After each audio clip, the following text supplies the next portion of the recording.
Hi everyone, welcome back to Beyond Your Knowledge. So today we're going to be reviewing oxygen hemoglobin dissociation curve. Also, this one is known as a Bohr-Haldane effect. Okay, so let's just Bohr-Haldane effect. Okay, so before we continue, now I would like to share with you Proverbs, Romans 1:16-18, and says that, "For I am not ashamed of the gospel, for it is the power of God for salvation to everyone who believes, to the Jew first and also to the Greek. For in it the righteousness of God is revealed from faith to faith, as it is written, the righteous shall live by faith." Amen. The righteous shall live by faith. Amen. Well, this is awesome, the promises of the Lord. And yeah, so the righteous shall live by faith. Okay, and well, with that in mind, this is also in Habakkuk 2:4. This let's just say connected here with Habakkuk. Habakkuk is with two B's, yeah. Habakkuk. Yeah, it's okay. There we go. So it should be okay. It should be something. Yes, Habakkuk. So yeah, so just also is connected there with the one. Actually, Habakkuk 2:4. 2:4. Okay. So now, with that in mind, we can move on and study oxygen hemoglobin dissociation curve. So to understand this oxygen hemoglobin, so what we need to do, well, we need to know what it is, this oxygen, and how that works. So we're going to have two axes. How many? Well, we already know two axes. So we're going to have the y-axis, and then we're going to have here the x-axis. So the y-axis is going to represent the percentage. So this is a percentage, okay, percentage of oxygen saturation.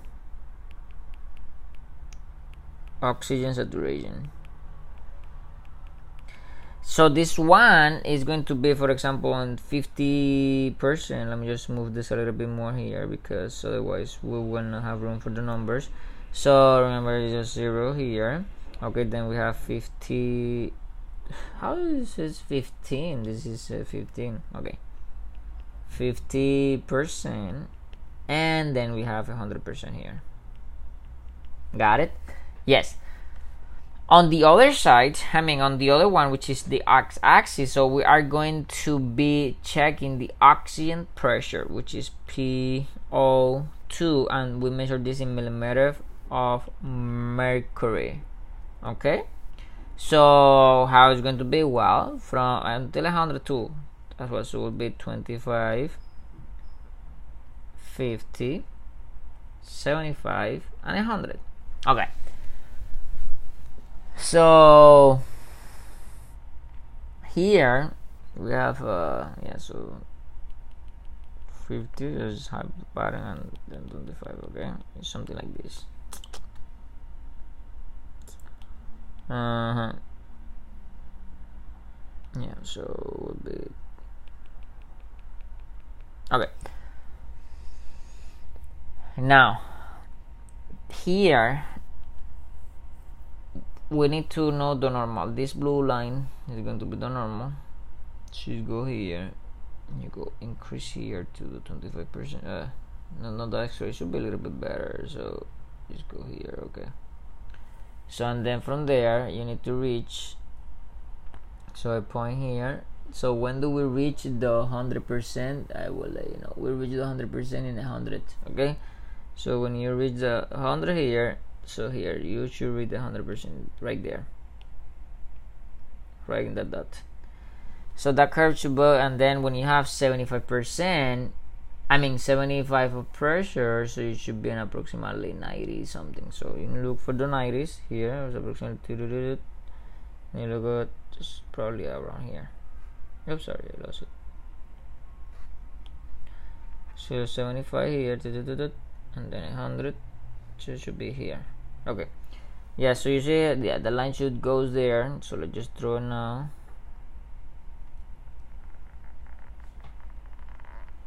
Yeah, so this is the normal now if that one that can shift to the left or that can shift to the right. So if this one shift to the left, so well, we're going to see different things. Okay, I will open a new slide right now. Yeah, so I will open a new slide here. We're going to copy and paste.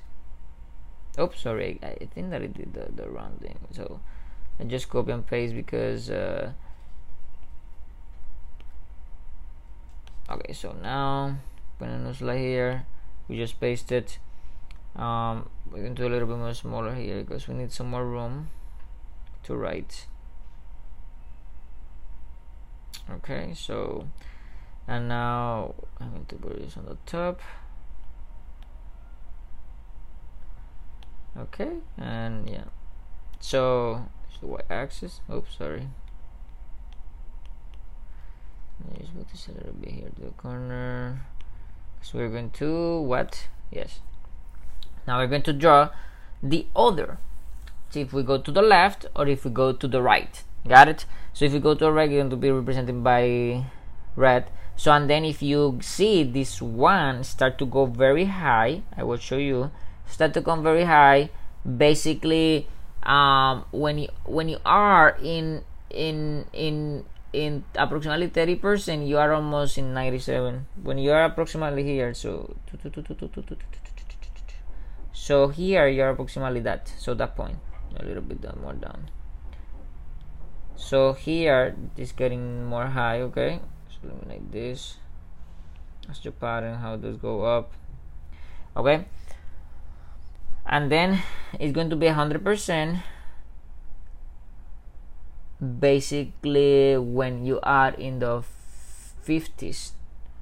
So you're here in the 50s and then you are right there, and then just basically just keep straight until you reach here. So this is the left. So now we start here.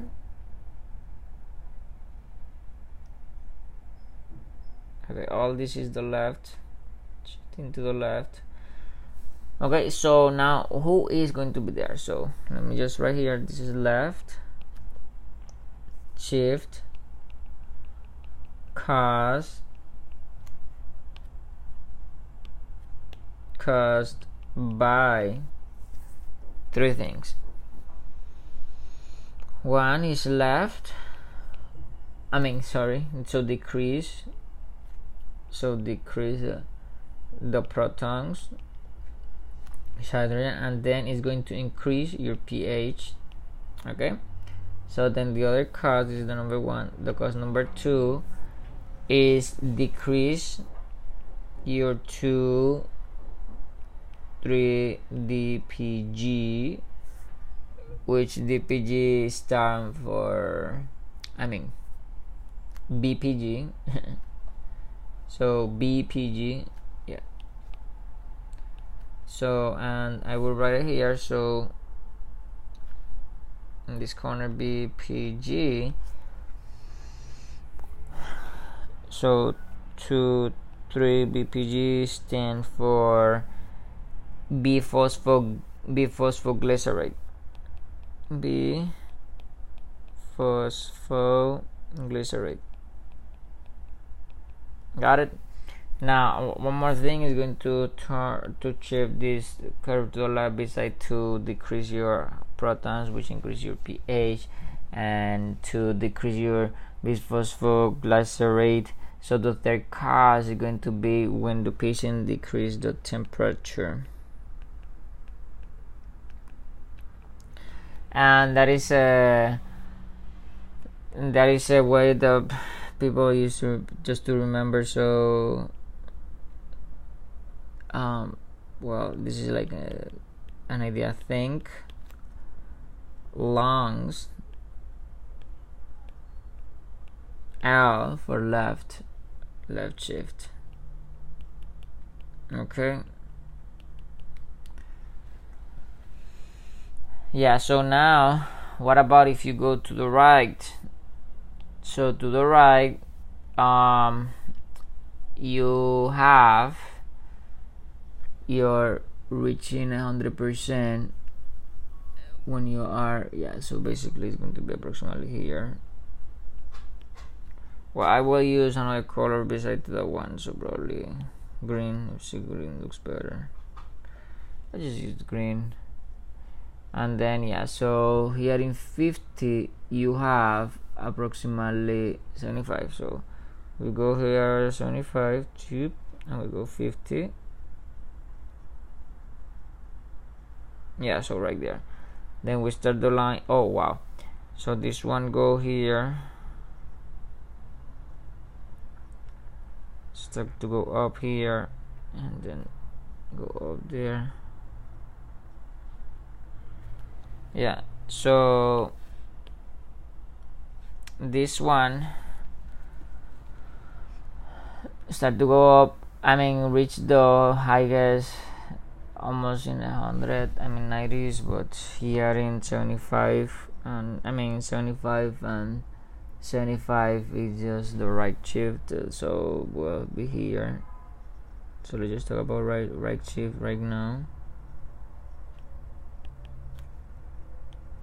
Okay, so let's just talk about this. Just see if now right shift caused by what? The same three things. 1, 2, 3. All those are going to be increased. Increase the opposite protons, so that means that now your pH decrease. Your 2,3-DPG is going to be increased, which is BPG is biphosphoglycerate, and your temperature is going to be increased. Yeah, so basically this is the oxygen hemoglobin dissociation curve, or the Bohr-Haldane effect. Okay, so with that in mind, we can take a break here. If you didn't eat something, sorry, and if you need to rest, and if you need to study, but remember that we can do all things through Christ who strengthens us, and God bless you all.